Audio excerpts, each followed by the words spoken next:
اچھا پڑھنے کی کوشش کریں، اس لیے کہ اچھا پڑھنا یہ اللہ کو محبوب ہے، اور زیادہ پڑھنا یہ اللہ کو مطلوب نہیں ہے۔ زیادہ اچھا پڑھیں، زیادہ پڑھیں بہت مبارک ہے، لیکن زیادہ پڑھیں خراب پڑھیں یہ اچھی چیز نہیں ہے۔ اس لیے جو بھی ہمارے ساتھی رمضان میں قرآن کی تلاوت میں ریس اور مقابلہ کرتے ہیں وہ اس بات کا خیال رکھیں اور مقابلہ کریں، بہت اچھی چیز ہے۔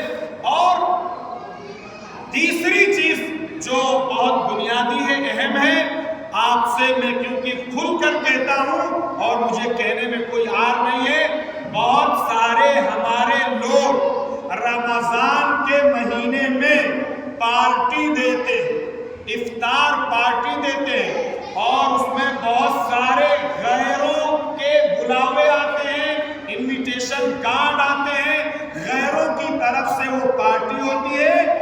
آپ یاد رکھیے، آپ کسی ایسے شخص کی پارٹی میں بالکل روزہ افطار کرنے کے لیے مت جائیے جس کے بارے میں آپ کو شیور ہو کہ اس کا مال گندا ہے، اس کے پیسے گندے ہیں، اس کے پیسے خراب ہیں، اس کا بزنس جو ہے وہ غلط چیزوں کا ہے۔